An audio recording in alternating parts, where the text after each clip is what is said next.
Hello students, welcome to this session of vocabulary Sanjay sir's way. अब ये Sanjay sir's वे जो है थोड़ा सुनने में एरोगेंट लगता है कि अपने बारे में बड़ा शो ऑफ कर रहे हैं। संजय सर्स का वे का मतलब ये है कि ओवर द ईयर्स जो मेरा एक्सपीरियंस है पढ़ाने का, और एक स्टूडेंट के पास जिस चीज़ की सबसे ज़्यादा स्कैरसिटी है वो है टाइम की। तो एक्चुअली वोकैब को लेकर क्या अप्रोच होनी चाहिए, वो अप्रोच पहले आप वोकैब के बेस को बनाइए। वोकैब के बेस को इम्प्रूव करने के लिए आपके ऐप में, आपके ऑनलाइन जो कोर्स है उसमें 5 सेट्स के वीडियोस पड़े हुए हैं। और 5 सेट्स सुनने में लगता है कि 5 सेट्स से क्या होगा। अगर आप ये 5 सेट्स पूरे कर लें तो it is equal to scaling Mount Everest. आप उनको कर लेंगे और उसके साथ साथ उसके पैरेलल हमें अपने प्रिपरेशन को इन सेशन से भी कॉम्प्लीमेंट करते रहना है। ठीक है, तो आज का जो एजेंडा है बेटा ये वर्ड्स हैं oscillate, vacillate, waver and waver. अब ये वेवर जो एक्चुअली है एक वर्ब है और ये वेवर जो है एक नाउन है, और इसका जो वर्ब है वो वेव है। और आपने ये वाला वेव तो सुना ही होगा। ठीक है, तो ये एजेंडा है और कुछ वर्ड्स हैं जिनको हम कुछ ही समय में डिस्कस कर लेंगे। And by the time we complete this video आपको ये words A for apple, B for boy और डी फॉर डॉग की तरह पता होने चाहिए। अगर आपको रात में 3 बजे उठाकर कोई बोलता है कि बेटा बताओ इन दोनों वर्ड्स में नुएंस क्या है, बारीक अंतर क्या है, तो you should be able to tell clearly and then again fall asleep within 5 minutes. सो जाइए दोबारा। तो आज का जो एजेंडा है वो ये है, लेकिन एजेंडा से पहले एक थोड़ा एडेंडम है। अब ये एडेंडम तो है सर, बहुत बढ़िया बात है, एडेंडम है, लेकिन ये एडेंडम होता क्या है, अब ये प्रॉब्लम है। एडेंडम अगर आप लोगों ने नाउन के टॉपिक को पूरा किया हुआ है तो आपको पता लगेगा कि एडेंडम क्या होता है। Extra information that is added to something, specially to a book. And आजकल मॉडर्न टाइम है तो अब बुक के साथ साथ हम वीडियो भी कह सकते हैं। मैंने एक प्रीवियस वीडियो बनाया अपना, उसमें कुछ पार्ट जो है मिस हो गया, तो वो मैं इस पार्ट में ऐड कर रहा हूँ। तो this will be called addendum. अगर हमें एडेंडम क्लियर है, अब ये लिखा तो हुआ है, और जिस दिन ये वीडियो रिकॉर्ड किया जा रहा है उस दिन नाउन की थ्योरी के सभी वीडियोज यूट्यूब पर और आपके ऑनलाइन बैच में अवेलेबल हैं। वहाँ अगर आपने उनको थॉरोली स्टडी कर लिया तो it will enhance your knowledge, and knowledge does not go waste ever. कभी भी नॉलेज बेटा आपकी वेस्ट नहीं जाएगी, और वो इन वन वे और अदर वो आपको हमेशा बेनिफिट करेगी। तो एडेंडम क्लियर है। At the same time we must know erratum and corrigendum. Addendum कोई एडिशनल इंफॉर्मेशन जो ऐड की गई है, एंड इरेटम जो एरर हो गई थी, स्पेशली अ टाइपिंग एरर और प्रिंटिंग एरर, तो उसके लिए हम बाद में एक अलग से पेज ऐड करते हैं बुक में, दिस इज कॉल्ड इरेटम। और अगर कोई करेक्शन करना है, मतलब टाइपिंग एरर नहीं है, करेक्शन है, और उसको हम कर रहे हैं शुद्धि पत्र, भूल सुधार, something to be corrected, specially a mistake in a printed book. तो आज का जो एजेंडा है उनके वर्ड्स देखें, और ये 3 एक्स्ट्रा वर्ड्स आपके पास आते हैं, एडेंडम, इरेटम एंड कॉरिगेंडम। थोड़े टेक्निकल टर्म्स हैं, बट हमारा जो पर्सपेक्टिव है दैट इज कॉम्पिटिशन। हम ये जो वर्ड्स हैं स्पोकन इंग्लिश में उतने ज़्यादा यूज नहीं किए जाएंगे, लेकिन फॉर्मल लैंग्वेज है, यूपीएससी की राइटिंग है या फॉर्मल राइटिंग है, वहाँ पर आपको ये वर्ड चाहिए होंगे। तो एडेंडम, इरेटम, कॉरिगेंडम। तो एडेंडम क्लियर है, तो एडेंडम आखिर ये है क्या। Now we are 3 minutes in video, but अभी तक हमें मालूम नहीं है कि एडेंडम है क्या। ये एडेंडम बेटा ये वर्ड्स हैं डिपोर्ट, डिपोर्टेशन एंड डिपोर्टी। अब आपको सेट 1 वोकैब का पार्ट 1 याद आएगा, जहां पर हमने डिपोर्ट और एक्स्ट्राडाइट को स्टडी किया और उसके नुएंसेस को देखा। तो डिपोर्ट का जो नाउन था वो डिपोर्टेशन था, और ये वर्ड भी मैंने उस वीडियो में डिस्कस नहीं किया। अब हमारे पास जो वर्ड डिपोर्टमेंट है, अगर लेट्स से आपके नेक्स्ट एग्जाम में आपके अपकमिंग एग्जाम में ये वर्ड आता है डिपोर्टमेंट, तो बहुत ज्यादा सर्टेनिटी है आप इसे डिपोर्ट से कनेक्ट कर लोगे।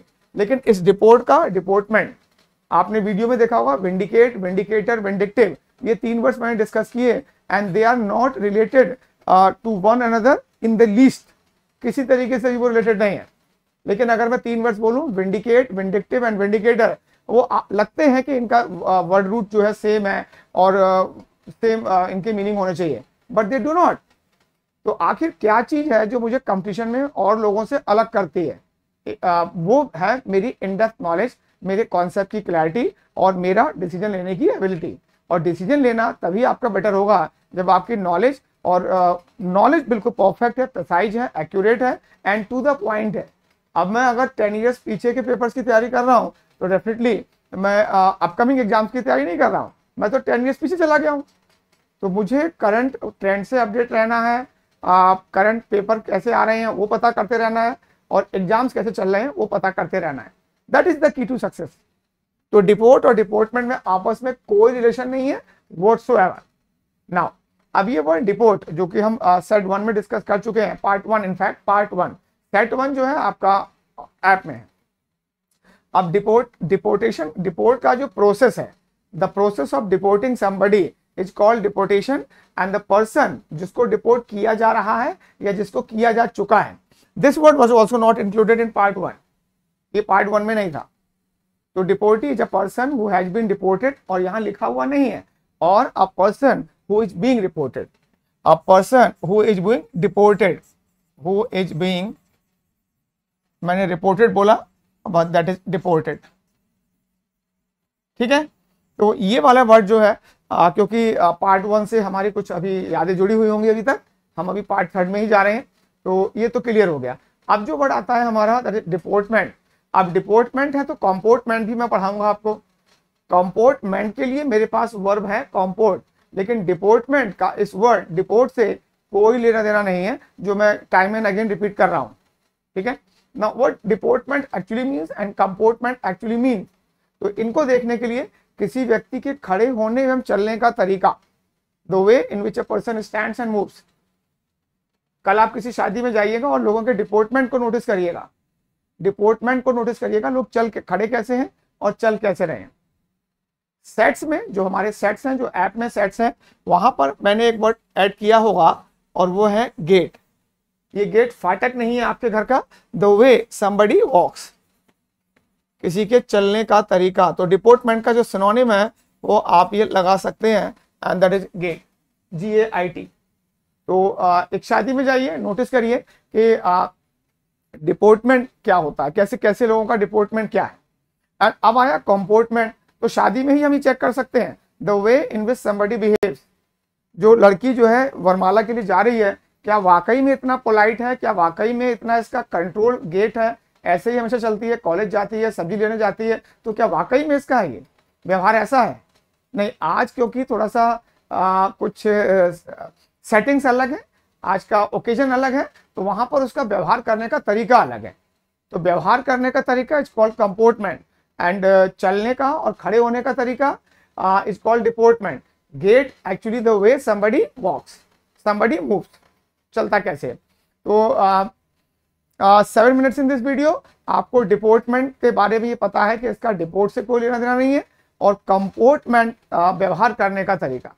अब एक नुएंस यहाँ पर जो और आता है थोड़ा सा बेटा, वो मैं नेक्स्ट स्लाइड में सिखाऊंगा। अब डिपोर्टमेंट, डिपोर्ट से कोई रिलेशन तो है नहीं, लेकिन कंपोर्टमेंट का जो रिलेशन है वो कॉम्पोर्ट से है। आपको यहाँ पर 2 मीनिंग दिखाई पड़ रहे होंगे, लेकिन दोनों एक ही हैं। तो सर 2 बार क्यों लिख दिया? एक बार थोड़ा एक्सप्लेन कर दिया, एक बार थोड़ा कंसाइज कर दिया। कंसाइज तरीके को पढ़िएगा, गरिमापूर्ण तरीके से व्यवहार करना। अब जो लड़की वरमाला डालने जा रही है, आज इसका जो व्यवहार कर रही है वो तरीका अलग है। बताया गया कि ऐसे चलना है, ज्यादा हंसते हुए ग्रिन नहीं करना है, दांत नहीं दिखाने वरना मेकअप बिगड़ जाएगा। तो आज थोड़ा भी व्यवहार करने का तरीका अलग है। लेकिन इसी लड़के की जब लड़ाई अपने भाई से हुई होगी और इन दोनों ने लड़ाई की होगी, तो वो इनका रियल बिहेवियर रहा होगा। तो to behave in a right, proper और एक्सपेक्टेड मैनर, एक ब्राइड से मैरिज के ओकेजन पे क्या एक्सपेक्ट किया जाता है, कैसे व्यवहार करेगी। एक लड़का जो दूल्हे की तरह आया हुआ, वो भी अलग तरीके से व्यवहार करता है, but that is not his original behaviour.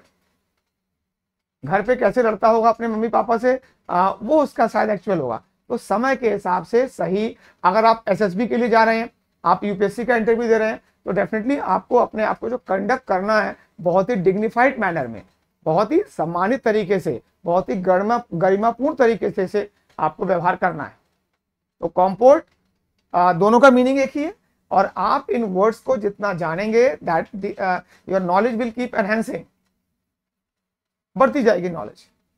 तो डिपोर्टमेंट है, कंपोर्टमेंट है। अब एक थोड़ा सा नुएंस जो मैं दिखाना चाहता हूं आपको, ये तो हमने डिस्कस किया, एक ये है कंपोर्टमेंट। अब थोड़ा सा समराइज कर लेते हैं, डिग्निफाइड मैनर ऑफ कंडक्ट। अब डिपोर्टमेंट का ब्रिटिश इंग्लिश में देखिएगा मीनिंग क्या है, the way a person stands and walks, which we already discussed, जो हमने डिस्कस किया बेटा, किसी के खड़े होने का और चलने का तरीका। लेकिन American English that is US, the way a person behaves towards other people.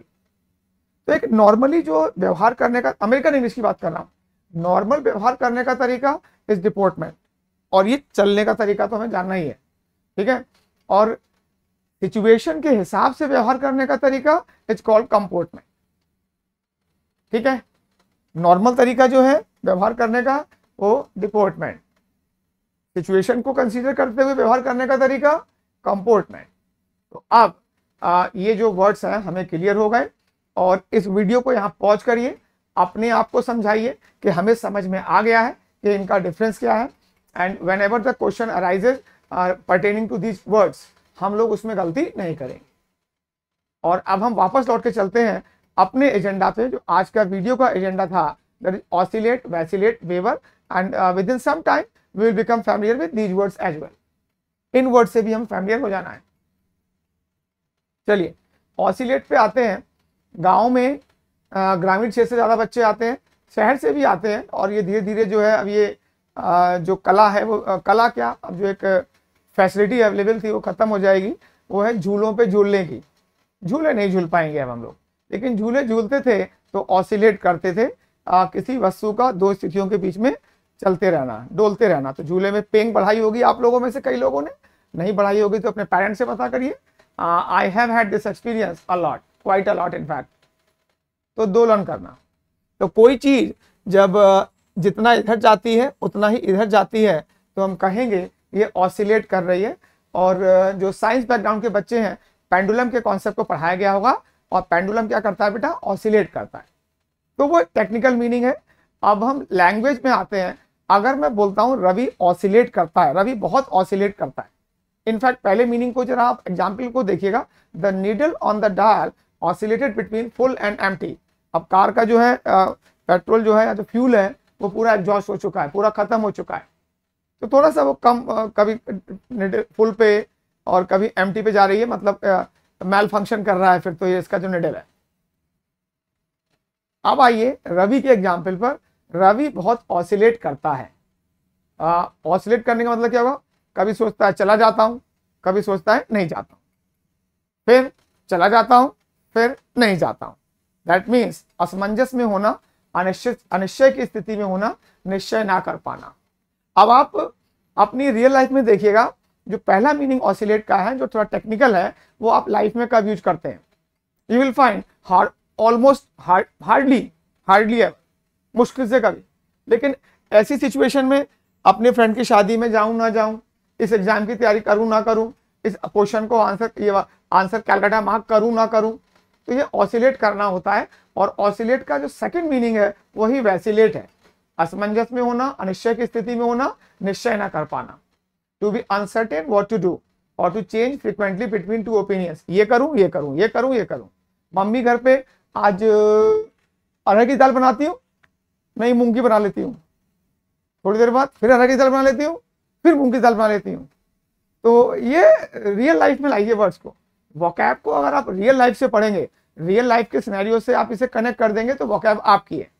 अगर आप इसे एक बिल्कुल एक सब्जेक्ट की तरह पढ़ रहे हैं, जिससे कोई फ्रेंडशिप आपकी डेवलप नहीं हो पा रही है, तो ये 2 दिन आपके साथ रहेंगे, और तीसरे दिन फिर आपको यही रहेगा कि ये वर्ड सुना हुआ तो है, लेकिन इसका मीनिंग क्या था, अरे हम भूल गए। आपके भूलने का रीजन ये है क्योंकि आपने इससे कभी फ्रेंडशिप डेवलप करी नहीं। तो अब ऑसिलेट मत करिए, वोकैब पढ़ूं ना पढ़ूं, पढ़ूं ना पढ़ूं, करना है तो करना है। तो ऑसिलेट का सेकंड मीनिंग वैसिलेट है। स्पेलिंग्स पे ध्यान देते रहिएगा।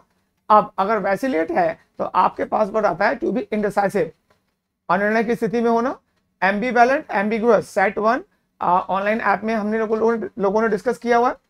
तो असमंजस की स्थिति में होना, ये निर्णय ना ले पाना कि इन विकल्पों में से किसको मैं चुनूं, किसको चूज करूं। एंड टू वेवर और टू फ्लिंच, ये वर्ड्स जो है हमारे पास आ गए। तो now we are 14 minutes in video, and अब तक मुझे लगता है इन वर्ड्स को मैं इन वर्ड्स की दोस्ती आपसे करवाने में कुछ एक्सटेंड तक मैं सफल हो चुका हूं। बस ये है कि क्योंकि वीडियो फॉर्मेट में अवेलेबल है, आप जब भी चाहें इसको देख सकते हैं। आप एक बार इसको पढ़ लीजिए, कुछ दिनों के बाद वीडियो को फिर से देखिए, स्पीड एनहांस करके देखिए, तो आपके फ्रेंडशिप हो जाएगी। नाउ वेवर और फ्लिंच तो क्लियर है। अब ये वर्ड वेवर और फ्लिंच जो है, वेवर ये वाला WAVER और फ्लिंच आपके पास है, इनको जरा हम थोड़ा डिटेल में देखेंगे, बट डोंट फॉरगेट कि इनका मीनिंग वैसिलेट और ऑसिलेट का सेकंड मीनिंग होता है असमंजस की स्थिति में होना। ना वेवर क्या होता है, जैसा मैंने बताया, अनिश्चय की स्थिति में होना, हिचकिचाना, टू बिकम वीक और uncertain specially when making a decision और चॉइस। इससे शादी करूं ना करूं, ये बाइक खरीदूं ना खरीदूं, ये बुक खरीदूं ना खरीदूं, वेवर करना, तो सेम मीनिंग में जाता है, कोई प्रॉब्लम नहीं है। सेकंड जो आता है, कांपना, डगमगाना, डामाडोल होना, to move in a way that is not firm और स्टडी। एग्जाम्पल भी दिया गया है, his hand wavered as he reach for the gun, तो हाथ जो है कांप रहे हैं जब वो गन उठाने जा रहा है। तो फिलर्स में, सिनोनिम में कौन से मीनिंग में आएगा, इसके लिए तो आपको तैयारी करनी पड़ेगी और साथ ही साथ प्रैक्टिस भी करनी होगी। तो वेवर हम लोगों ने वैसिलेट से कनेक्ट कर लिया इसको। अब आता है फ्लिंच, अचानक से पीछे हट जाना, डर के मारे पीछे हट जाना। आपने कोई चीज पकड़ी और वो थोड़ी रस्सी ऐसी लग रही है और पता लगा वो तो एक सांप है, तो आप एकदम से पीछे हटेंगे। एक एग्जाम्पल मैंने दिया हुआ है, he flinched at the sight of the blood, खून को देखते ही उसने पीछे हट गया एकदम से। He didn't flinch when I told him the price, वो डरा नहीं, हिचकिचाया नहीं जब मैंने उसको प्राइस बताया कि ये फोन जो है 2 लाख रुपीज का है, 2 लाख रुपीज। फ्लिंच करना, फ्लिंच नहीं हुआ। और फ्लिंच का मतलब जो सेकंड मीनिंग है, और वो है किसी अप्रिय बात से कतराना। आपने पापा के पैसे खो दिए हैं, पापा ने पैसे आपको इलेक्ट्रिसिटी का बिल डिपॉजिट करने के लिए दिए थे और वो पैसे आपने मिसप्लेस कर दिए हैं। अब पापा आपको बुला रहे हैं बार बार, अरे बेटा बात सुन, और आप उस बात से बचना चाह रहे हैं। तो आप डिसाइड नहीं कर पा रहे हैं कि यार जाके बता दूं कि पापा पैसे खो गए हैं या ना बताऊं, मम्मी से पैसे लेके जाके जमा कर दूंगा। तो किसी अप्रिय बात से कतराना। अब कौन सा वर्ड कौन से कॉन्टेक्स्ट में कौन से एग्जाम में आएगा, आप में से कौन सा स्टूडेंट टॉपर सी कैटेगरी में जाएगा, ये तो समय बताएगा। लेकिन जो मेरा काम था, वेवर और फ्लिंच के एग्जाम्पल समझाना और इनको रिलेट करना। जो वर्ड आपका हमने देखा, वैसिलेट और ऑसिलेट का सेकंड मीनिंग, ठीक है। तो आपके पास जो वर्ब है वेवर है और फ्लिंच है। अगर हम इन वेवर और फ्लिंच से आप प्रेजेंट पार्टिसिपल का यूज करें, प्रेजेंट पार्टिसिपल का यूज करके हमारे पास जो एडजेक्टिव्स आएंगे, that will be wavering and flinching, wavering and flinching. लेकिन मैंने इनको लिखा हुआ अनवेवरिंग एंड अनफ्लिंचिंग। तो मैं आपसे एक इंटेलिजेंट गेस लगाने के लिए कहता हूं, अनवेवरिंग का मतलब क्या होगा और वेवरिंग का मतलब क्या होगा। वीडियो को पॉज करके ये गेस करिए कि यार वेवरिंग का मतलब ये होगा वो व्यक्ति जो हिचकिचाता रहता है, फ्लिंचिंग जो हिचकिचाता रहता है कि ये काम करूं या ये काम करूं। लेकिन अगर वो अनवेवरिंग है, अनफ्लिंचिंग है, तो वो बिल्कुल अटल है, अविचल है, किसी भी परिस्थिति में, हर परिस्थिति में दृढ़ रहता है। वो एम्बिवैलेंट नहीं होता, वो ऑसिलेट नहीं करता। उसको मालूम है हाँ या ना, या तो वो हाँ बोलेगा या ना बोलेगा, ठीक है।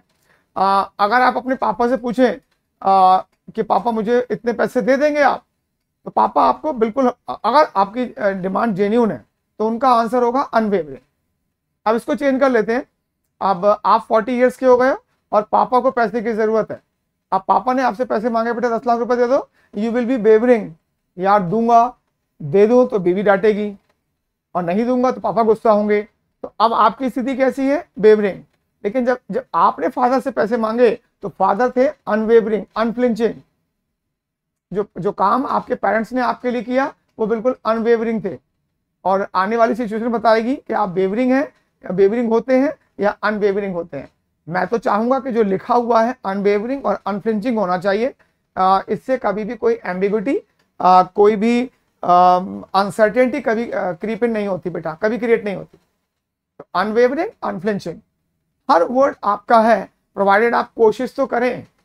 तो अनवेवरिंग क्लियर हो गया, अनफ्लिंचिंग क्लियर हो गया, और हमने इन दोनों वर्ड्स को जो कि वर्ब्स हैं प्रेजेंट पार्टिसिपल बनाया।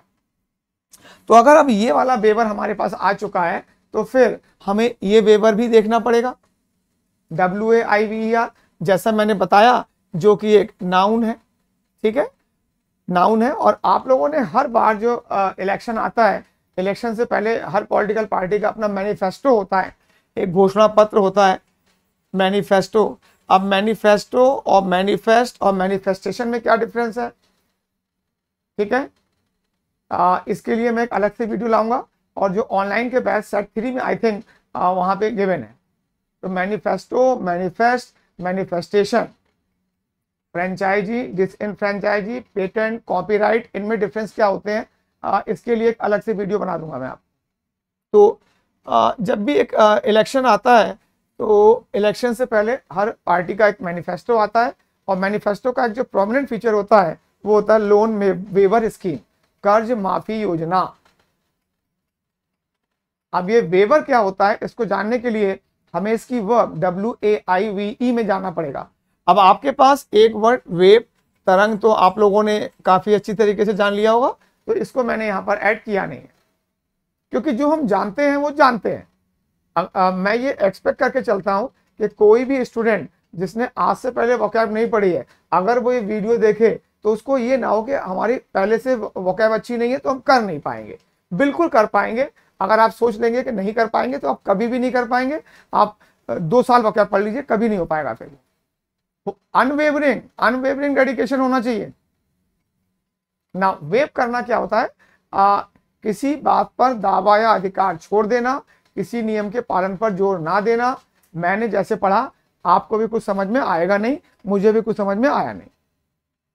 अरे सर क्या बोल दिया, तो मैं हिंदी का एक बार सिखा देता हूं आपको, और वो है बकाया छोड़ देना। आपको मेरी फीस में से अभी 5000 रुपीज और देने हैं, लेकिन कुछ परिस्थितियां ऐसी आ रही हैं कि आप नहीं दे रहे हैं, या मैं अपनी फीस को क्यों लेता हूं, छोड़िए फीस को रहने देते हैं भाई। आपको बैंक का लोन देना है, बैंक का लोन देना है, और अभी 10,000 का एक इंस्टॉलमेंट ड्यू है। लेकिन कुछ परिस्थितियों की वजह से बैंक ने कहा कि ठीक है भाई, आप हमारे अच्छे कस्टमर रहे हैं, तो आपका जो बकाया था 10,000 रुपीज, इसे हम वेव ऑफ कर रहे हैं, माफ कर रहे हैं। तो जब हम कोई चीज वेव करते हैं, एग्जाम्पल देखिएगा, the bank manager wave the charge. ठीक है, आप अपने अकाउंट में 10 लाख रुपीज डिपॉजिट कर रहे हैं, तो आपका जो ATM का जो 500 रुपीज चार्ज है वो हम वेव कर रहे हैं, वो हम छोड़ रहे हैं। तो वेव कर देना का जो एक्चुअल मीनिंग है वो हिंदी में लिखा गया आपके लिए, किसी बात पर दावा या अधिकार छोड़ देना। भाई ठीक है, वैसे तो इसमें इस चीज में मेरा भी हिस्सा है, लेकिन मैं इसको वेव कर रहा हूं। या कोई नियम जो आपको मानना चाहिए था, लेकिन क्योंकि अब आप एक अधिकारी हैं, तो भाई ठीक है, आपके केस में छूट दी जाती है। तो किसी नियम के पालन पर जोर ना देना, इस मीनिंग में आपके पास एक वर्ड बहुत आता है, एग्जेम्प्ट कर देना। वो इनफैक्ट इस मीनिंग में भी आ जाएगा। तो आपको एग्जेम्प्ट कर दिया गया है, आपको ये नहीं देना है, और सबको देना है 10,000 रुपीज, लेकिन आपको नहीं देना है। तो जब कोई चीज वेव की जाती है तो क्या किया जाता है, 2 चीजें, जो आपके ऊपर ड्यू है या जो आपको अभी देना है उससे आपको छूट दे दी गई है, या कोई नियम जिसका आपको पालन करना है और आपको सभी को पालन करना है, लेकिन आपके केस में छूट दे दी गई है, तो एग्जेम्प्ट है। तो अगर आप किसी टोल टैक्स से निकलते हैं तो जो ऑर्डिनरी सिटीजन हैं उनको टोल टैक्स देना होता है, लेकिन in case of army personnel, in case of the CM, the PM, इनको वेव करते हैं, और वहां पे लिखा होता है लिस्ट ऑफ एग्जेम्प्टेड पीपल। तो सिनोनिम है इसका, और वेव आ गया आपके पास पर। ठीक है, तो अब ये वेवर क्या है बेटा, ये तो नाउन है, इसकी वर्ब क्या है वो ये लिखी है, और ये अपने आप में एक वर्ब है, डगमगाना, हिचकिचाना, निर्णय ना ले पाना, या अनिश्चय की स्थिति में रहना। किसी तरीके से बोल लीजिए, मीनिंग आपको क्लियर होगा। एग्जाम्पल्स भी मैंने आपको दिए, वेव आ गया। तो लोन वेवर स्कीम हो गई हमारे पास, और वेव हो गया। और अब आता है वेवर एक नाउन, जो एक्चुअली जो इसका जो फॉर्मल मीनिंग है वो क्या है, वो थोड़ा पढ़ लीजिएगा, लेकिन आपको इसका प्रैक्टिकल यूज आना चाहिए। कानूनी अधिकार या दावे का त्याग। इस चीज पर मेरा कानूनी अधिकार तो है, लेकिन क्योंकि मैंने वेव कर दिया है कि मुझे नहीं चाहिए ये, किसी बात पर दावा या अधिकार छोड़ देना, मैंने छोड़ दिया। तो एक सिचुएशन इन विच, एक ऐसी स्थिति जिसमें कोई अपना कानूनी अधिकार या कानूनी दावा छोड़ देता है, पहला मीनिंग है। ये मीनिंग फर्स्ट है। यह एक वेवर का एक डॉक्यूमेंट भी आता है, फॉर्मल मीनिंग के लिए जान लीजिएगा, एन एग्रीमेंट। तो मैंने कहा कि बेटा ठीक है, एक प्रॉपर्टी है, प्रॉपर्टी में से मैंने अपने हिस्से को वेव कर दिया, आपने कहा सर, आपने बोल तो दिया सर, अब अगर कल आपके बेटे ने मांग लिया या 2 साल बाद आपका माइंड चेंज हो गया तो सर आप सर लिख के दे दीजिए। तो एन एग्रीमेंट भी होता है that you do not have to pay और ओबे समथिंग और that I do not have a legal right to it. एक रिटन एग्रीमेंट भी होता है जिसमें लिखा जाता है कि भाई हम आपसे बाद में ये चार्ज नहीं लेंगे, क्योंकि आज तो लगता है आपका मूड सही है, आज तो आपका मूड सही है, आपने कर दिया, कल सर आप मैम से लड़के आ गए और सर फिर आपने वापस मांग लिया तो सर आप लिख के दे दीजिए। तो दैट रिटन डॉक्यूमेंट एग्रीमेंट भी होता है, दिस इज कॉल्ड वेवर। तो आई होप कि आपको दोनों वेवर जो ऊपर रेड और ब्लू में दिखाई पड़ रहे हैं वो इस तरीके से क्लियर है, जैसे ए फॉर एप्पल और B for boy and D for dog. ठीक है, तो फ्लिंच हो गया था हमारे पास। Flinch of course means waver, असमंजस में होना। अब हमारे पास एक वर्ब और है फिल्च। फिल्च करना क्या होता है, किसी जगह गए और वहां से छोटी मोटी चोरी कर लाए। मूंगफली खरीदने गए, 2 मूंगफली उठा के जेब में रख ली। तो एक बड़ी चोरी नहीं करना, छोटी मोटी चोरी करना या छोटा मोटा सामान चोरी करके ले जाना। क्लास में आके बैठे, एक बेंच के नीचे से एक बोल्ट खोल के ले गए।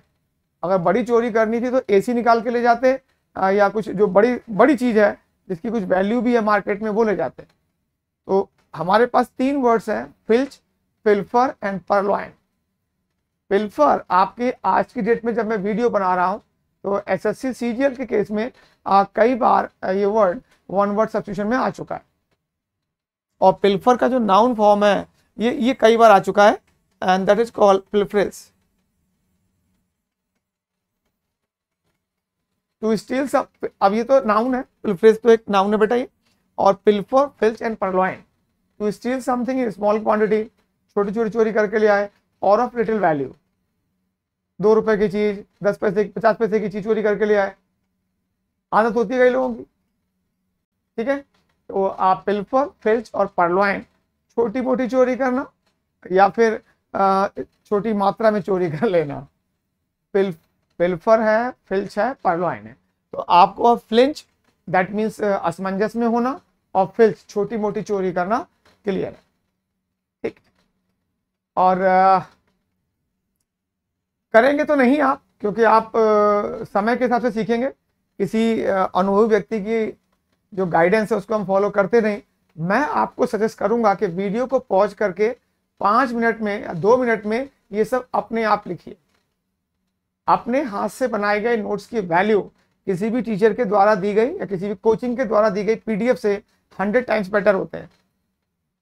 देने को तो मैं भी पीडीएफ दे सकता हूं इसका, लेकिन I would very strongly recommend, very recommend नहीं कर रहा हूं, मैंने एक एडवर्ब लगाया, I am very strongly recommending that you write down these words with the explanation that has been given, even if I provide the PDF provide करूंगा तब भी आप इसे एक बार लिख के देख लीजिए ये होते क्या है, and next time you come across this group आपको ये वर्ड्स क्लियर होंगे। तो जो आज का एजेंडा था वो हमारा खत्म हो गया और आपके सामने दिखाई पड़ रहा होगा थैंक्स लिखा हुआ। ऊपर एक मैसेज और आएगा जो मैं पढ़ूंगा नहीं, आपको पढ़ना है, और फिर मैं बाय बाय करूंगा और मैं चला जाऊंगा, और वो आपके लिए ये रहा। लास्ट लाइन, सेकेंड लाइन पढ़ सकता हूं, if you find this video valuable and useful for your preparation. Thank you very much, bye bye, bye bye, happy learning.